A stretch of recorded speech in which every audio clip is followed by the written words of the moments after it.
So, bag-o ni siyang gi-launch actually, and I received this weeks ago, but I'm really sorry, karon pa jud ko na bakante. So, first product I'll be trying. Thank you so much, Pauline, for sending us these products. Marian will be trying this out also, but for now, I'll be vlogging it alone. Again, this is the Lady Boss Brow Pomade on Flick, and its variant is milk chocolate. Okay? So, this comes along with a free brush. I think mo ni siya ang gamiton una. Okay. So, wala jud ko'y foundation, guys. Lahos na ni siya. So, I have not really tried, I'm not really used to using this kind of brow product, no. So, please bear with me. I'm used to katong laing brand na powdery siya. Kani, this is more of a cream type.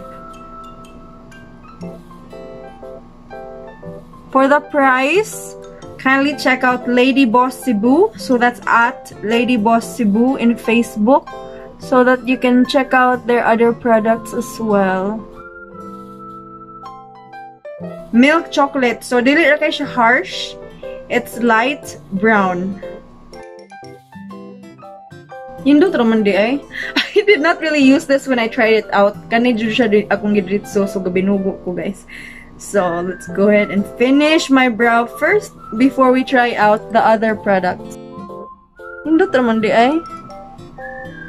Walang gito na ko taro nga og butang last time kay gabinugo ko. It suits my skin tone actually. So, dili ra kay siya harsh. Di siya dark. Di ra pud kay siya light. It's really enough, just enough. Spoolie ni ano, tawagan nino. So, there's a brush and there's a spoolie. Di naman magproblema para pangkatag ni siya. In case na ay parts na dark ra kaayo. Okay. Alright. And then we're ready to try out the other products. Once again, this is the Lady Boss Brow Pomade in the color of milk chocolate. 5 grams only. Okay, so next, let's try out the Lady Boss Lip and Cheek Stain.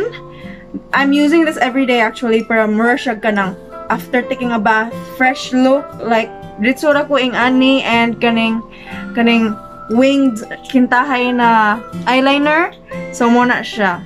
So, this is good for everyday use. You can use it here. But, this is a bit orangey. There you go. See? If you can see that, it's a bit orangey. But I use this on my lip most of the time. I barely use this on my cheeks. Right? So, this is how it looks like on my lip. I don't really mind na orangey siya sa akong lips because I can still see the red hue. But what I love most is their devoted na lip and cheek stain na dip. So they have a roll-on na lip and cheek stain, but they also have the dip. This is the variant Devoted, and I love its shade. Let me go ahead and remove this on my lip first. This is a bit dark, very pigmented. So, gamay ra jud imuhang need actually if butang kani sa imong aping o sa imuhang baba. Let me show you. That's one dot. See, baga good kay siya. Right? So what's good about pigmented products, guys, that you only need a few drops or a few strokes, then pites na kay siya. Ay lang na i-mind akong ipon. Inipilit na siya sa akong ipon. Alright. So that's how Devoted looks like on my lips. I wanna try it on my cheeks as well. But basin maglisod ko og remove ani kinapa ko i-try on na clay blush. Right? So I'm gonna be giving my honest review about the clay blush as well. So yan na lang nato para makita mo sa itsura niya. So if you ask me, I would choose the Devoted over, I mean I would choose the dip rather than the roll-on. Kana mag-roll-on usahay, guys, kay na tendency siya na ma-stuck gani ang product. Like it won't really scatter any product. Walay mo gawas niya.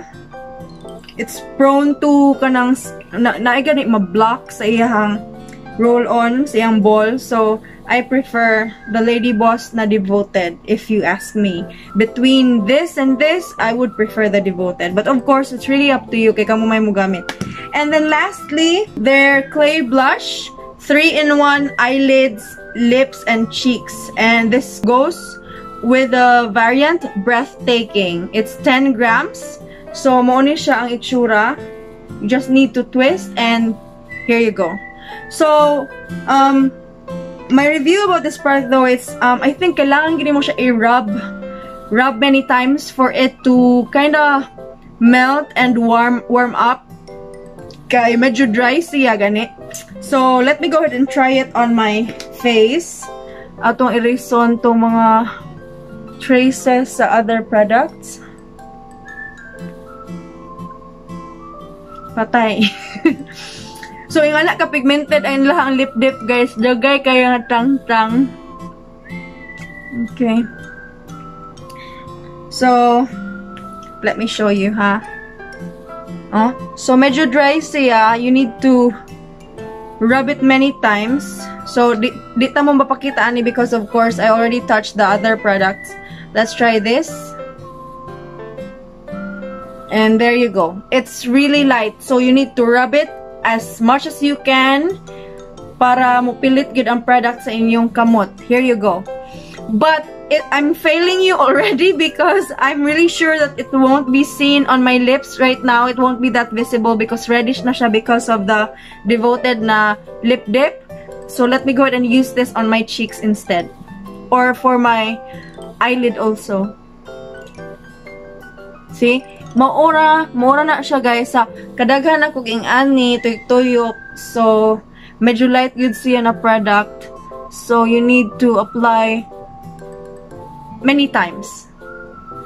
So, if you ask me, ang pinaka worth it na Lady Boss product you can buy is the Devoted Lip and Cheek Stain Dip. There you go. Medyo mas effort kay kaaning clay blush. But I'm not really sure if other variants are also like this, basin kanira. So, perhaps we can try the others out if makahatag si Pauline. Because of course, I don't want to bash the product. I'm just trying to give my honest review based on my experience with the product, right? So, puwa na siya. Ana. Lisod ikatag if kanigod. And I don't wanna use this because nasa lain product. So, maningkamot sa tagkatag. Alright? So, that's how it looks like, guys. So, medyo effort siya.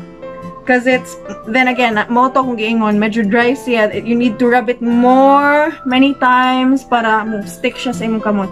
So, what I recommend you to try from Lady Boss is the brow pomade. For everyday use na lip and cheek stain, they're all on. But all in all, if ganahan mo komportable yung kinabuhi, kani guys, very pigmented. You can use it on your eyelid, your cheeks, your mouth, with just one product. Convenient na kay siya. Mura ninyo dad-on, right? So guys, if you like this video, don't forget to hit that like button. If you have any questions about the Lady Boss products that I vlogged about, please leave them in the comments below. If you wish to support my channel, please do tap on that subscribe button, that notification bell so that you'll be aware of new uploads, and also that join button for extra support. Thank you so much, lovies, for watching this video. I hope to see you in my next vlog. Once again, thank you, Pauline, for sending us these products. Merry Christmas and a Happy New Year, everyone. I hope to see you very soon. God bless!